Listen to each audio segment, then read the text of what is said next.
From 1890 to 2010, around 3% of all U.S. executions were botched, lethal injections that didn't work, hangings where the victim kept gasping for air for over half an hour, and electric chair visits that just didn't do enough. Willie Francis was one of the 84 people subjected to a botched electric chair execution. At just 16 years old, Willie was convicted for the murder of Andrew Thomas, a local pharmacist in Louisiana. In 1944, Thomas had been shot and killed. Almost a whole year went by with nobody getting to the bottom of who did it, until police happened upon a black teenage boy who used to work at the pharmacy. Despite him being 15 at the time of the murder, Willie was sentenced to death.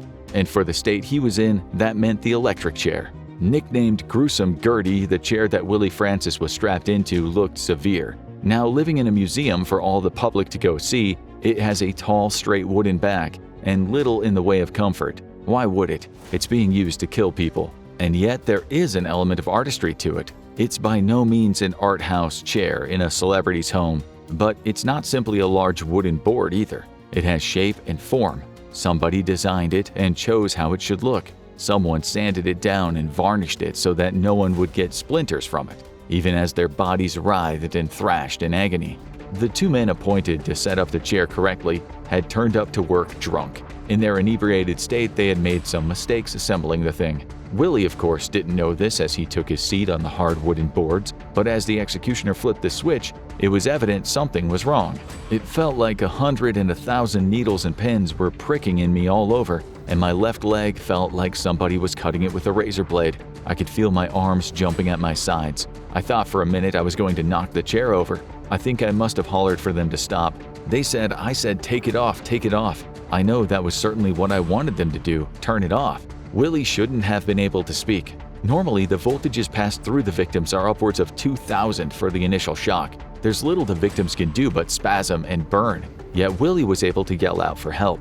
The needles and pinpricks all over his body, as painful as they would have been, seemed to fall short of the pain you'd expect from an effective execution. The executioner shut the chair off and Willie returned to his cell. Try as they might, his lawyer could do little to help his fate. They tried to use what had happened as evidence of cruel and unusual punishment and tried to argue that he had already been executed once and thus had fulfilled his sentence, and it wasn't his fault he hadn't died. Much to everyone's surprise, however, Willie Francis himself persuaded his lawyer to drop it. He didn't want to go through with another trial and had accepted his fate. It was his intention to go to meet the Lord with his Sunday pants and Sunday heart. He was executed on May 9, 1947. So, to the main question, what does it feel like to sit in the electric chair? Not a botched attempt like Willie Francis's first execution. Let's take a look at what would have happened at his second execution. Brace yourself, it's probably much worse than you're imagining.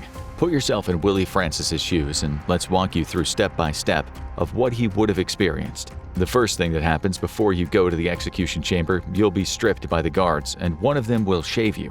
Any hair on your head will be unceremoniously chopped off and then shaved down to the skin. They likely won't care about doing this part gently. If you ask them nicely, they might only shave out the patch they need to, but we probably wouldn't recommend you keeping any hair for reasons you'll soon find out. It's not just your head hair either. Some electric chairs require that your back be clean shaven, and for others it'll be your legs. As soon as you walk into the chamber, you can see why that is. The points they've shaved on your body are where the electrodes will connect. These are the points where the electric current will surge into your body. If you're still able to stand through the waves of terror washing through you, it's time to go over and take your seat. If you don't do it yourself, you'll be forced into it. They have leather straps all over the chair that the guards will one by one tie around you, locking you in place. You brace yourself for the cool metal electrodes to touch your skin, but they don't. Instead, something wet and squishy presses against the top of your head and the small of your back. A couple of sponges soaked in salt water. It's important that the executioners get this part right. If the sponges are too wet, then the chair will short circuit before it's had a chance to kill you. If they're too dry, then there will be too much resistance and the current will be too low to kill you. The sponges may even catch fire, which has happened a number of times and led to botched executions. The last thing they'll do is put a blindfold on you before they all leave you alone in the room. Standing on the other side of the glass in the observation room, the executioner will flip the switch. Instantaneously, around 2,000 volts course through your body. The electric current is so strong that you immediately lose control of all of your muscles. Your hands clench around the arms of the chair, your bowels empty themselves, and your limbs thrash against the restraints so violently that you dislocate and break multiple bones. Every nerve in your body is suddenly overwhelmed with electrical signals. Your nervous system relies on electricity to work and uses it as the primary way of communicating pain. With electricity flooding every inch of your body, every nerve goes into meltdown. Unfortunately, the electric chair doesn't necessarily kill very fast. The first wave of electricity will last for 30 seconds. At this point, the executioner will shut it off and allow the doctors to enter the room to check on the victim. They themselves will need to wait before they can touch the body. Once it is cooled, they check the victim's heart. If it's still beating, they withdraw and another round of electricity is administered.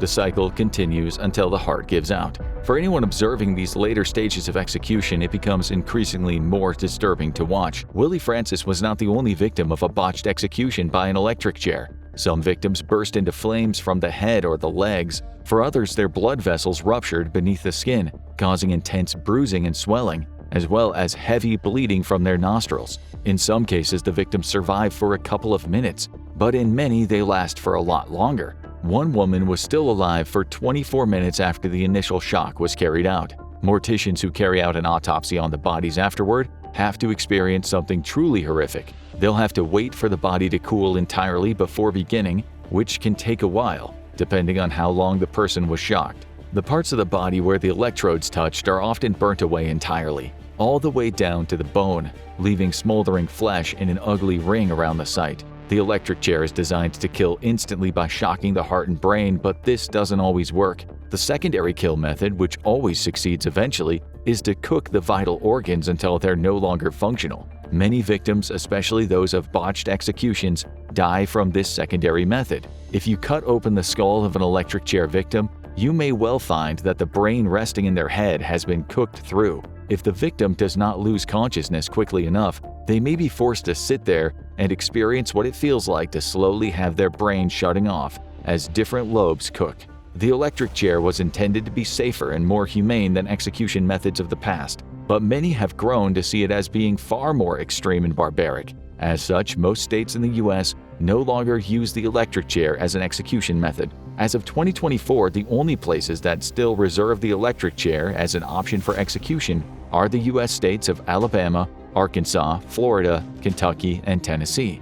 Electrocution is also authorized in Florida if lethal injection is found unconstitutional. For the most part, states have tried to switch over to lethal injection. The cocktail of chemicals administered into death row inmates' arms offers a less horrific way of killing somebody. While many claim that the drugs knock the patient unconscious before they feel any pain, there are studies that dispute that claim too. Now check out 50 insane facts about the CIA you never knew, or watch this video instead.